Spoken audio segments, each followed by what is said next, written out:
Hi, my name is Jack Rackham, and today I'll be using the European family tree's north/east chart to show you the family tree of Serbian monarchs from not one, but two kingdoms of Serbia, one modern, one medieval. Plus, we'll be taking a quick look at the monarchy of Croatia, a neighboring Balkan country with a lot of similarities, but also some very important differences. If you'd like to learn more, we've teamed up with Mr. Beat, who's just released a video on his channel comparing these two countries. Be sure to check out his video next if you haven't already. If you're interested in picking up a copy of this chart, you can find it at usefulcharts.com.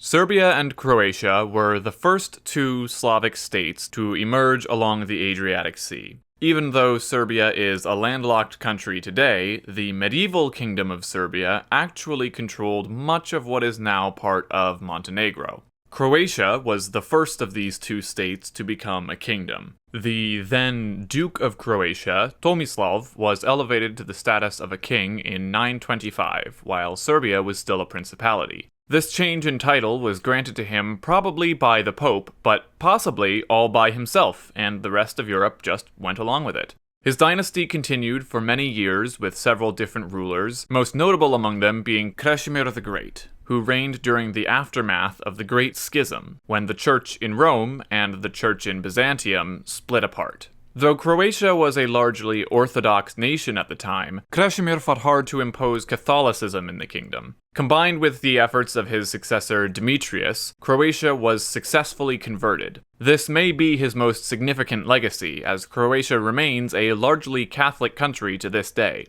However, the title the Great was originally given to him in the 13th century for his territorial expansion. Anyway, the Kingdom of Croatia eventually wound up in a succession crisis and became part of a union with Hungary, which would last for some 400 years and then be taken as part of the Habsburg monarchy for around another 300 years after that. By the time that union happened, Serbia was no longer a principality. It first lost important territory to the Byzantine Empire, then was quickly reborn as a grand principality under the Nemanjić dynasty. And in 1217, Stefan Nemanjić became Stefan the First Crowned, first king of the newly established Kingdom of Serbia.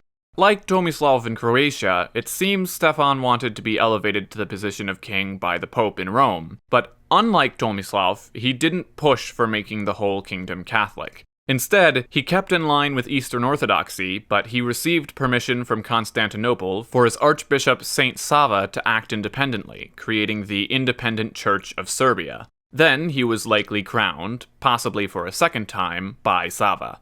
You can also see just how important Serbia was politically at the time by taking a look at Stefan's marriage to a daughter of the Byzantine Emperor Alexios III. From here, we get a long line of kings, almost all named Stefan, with what seem to be various middle names and epithets. Just to touch on a few highlights, Stefan Uroš had a long reign. It began with a war against Bela IV of Hungary, which resulted in a long-standing peace as the result of a marriage between Stefan Dragutin and the daughter of Stephen V of Hungary. After that, there was a long period of peace and increased trade until his oldest son, Stefan Dragutin, deposed him because he seemed to favor his younger brother. Dragutin was eventually injured and gave up the throne to Stefan Uroš II, though there continued to be a constant struggle between the two brothers. Uroš II fought the Bulgarians and claimed parts of Albania and Macedonia, while helping the Byzantines fight against the Ottomans. And then his grandson, Stefan Uroš IV, aka Stefan Dušan, defeated Bosnia and Bulgaria,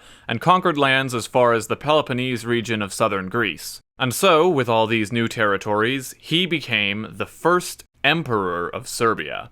After him, however, was a man known as Uroš the Weak, and it may come as no surprise that his reign spelled disaster for the Serbian Empire. In fact, it completely collapsed into a myriad of small feudal states, almost all of which were soon taken over by the Ottomans. The only one to survive was the Prince-Bishopric of Montenegro, but that wasn't a kingdom, so the rulers of Montenegro don't appear on this chart for quite some time. The only major Slavic power left in the area then was Bosnia, which managed to survive for a while longer, but it too met a similar fate. We now fast forward nearly 500 years. Serbia remained part of the Ottoman Empire for a very long time, but in the 1800s, independence movements had begun to spring up around the sick man of Europe, as the empire was then known. What follows is a tale of two dynasties, one associated with the first Serbian uprising and one with the second. The first Serbian uprising was led by a man known as Black George. It started out as a revolt against a group of Janissaries who went rogue and seized Serbia for themselves in a coup, meaning in a sense the revolutionaries were actually fighting on behalf of the Sultan. However, their actions quickly turned into a full-fledged independence movement after the Sultan feared they might become too powerful and ordered them to be crushed. The uprising seemed to go very well, and Serbia was de facto independent for nearly a decade, being run by its own parliament. However, cracks began to appear. Black George wanted to centralize power more than many of his supporters, leading to internal tension, and when the Ottoman Empire declared peace with Russia, Russia suddenly dropped its support for Serbia and left it to defend against the entirety of the Ottoman army alone. As a result, Serbia was quickly reconquered. However, it only took 2 years for the second uprising to break out. This guy, Miloš Obrenović, led that uprising and won a major concession from the Ottomans. Serbia was still technically part of the empire, but granted a very large degree of autonomy as a principality, and Miloš became its prince. He ruled for about 2 decades and eventually abdicated in favor of his son. But he died a few weeks later, so the title was passed to his second son, who was usurped by a rebellious faction, who then voted for Black George's son as the new prince. 16 years later, Parliament pressured him to abdicate, so the title went in a circle back to Miloš, then to his son again, who was this time assassinated. But this time, the title passed to Milan I, who fought 2 wars against the Ottomans and formally received recognition as a de jure independent state in 1878, and then as a kingdom in 1882. So, we've had 2 Serbian principalities, and now 2 Serbian kingdoms. Milan passed the throne to his son Alexander, who was assassinated with no children or legitimate brothers to inherit the kingdom. As a result, the National Assembly got together again and decided to give the title to Black George's grandson, Peter, and finally put an end to the back and forth between these 2 dynasties. Alexander did have one illegitimate brother who claimed the throne, but his attempts were all unsuccessful and he lived out the end of his life in obscurity. Peter I's reign was marked by conflict. He was involved first in the Balkan Wars, which were the precursor to the First World War, of which Serbia was at the center.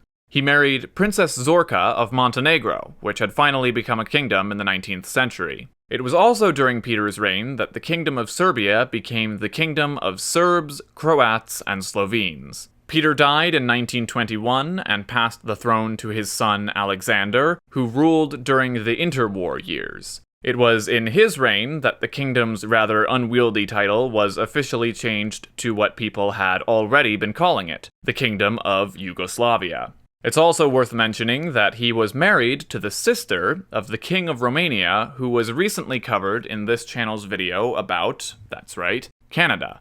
For more information on that strange connection, check out that video. Though Serbia had a parliament, Alexander was a surprisingly absolute monarch for the time period. He abolished the country's constitution and temporarily shut down parliament, on top of firing nearly a third of all civil service workers. He would eventually hold new elections, but according to the new constitution he passed, they wouldn't be anonymous, and the king continued to hold a great deal of executive power.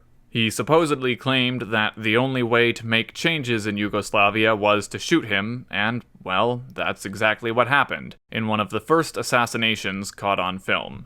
His son, Peter II, was too young to rule on his own, so he was given a regent. That regent declared Yugoslavia would join the Axis powers in World War II until a pro-British general launched a coup and declared Peter was officially of age to rule. Yugoslavia backed out of the agreement, and Germany subsequently invaded. Peter II married Alexandra of Greece and Denmark, and together they had a son, Alexander, who is still alive today. He would have taken over from his father in 1970 and become Alexander II. But Yugoslavia abolished its monarchy after World War II, when it became a communist republic under Josip Tito.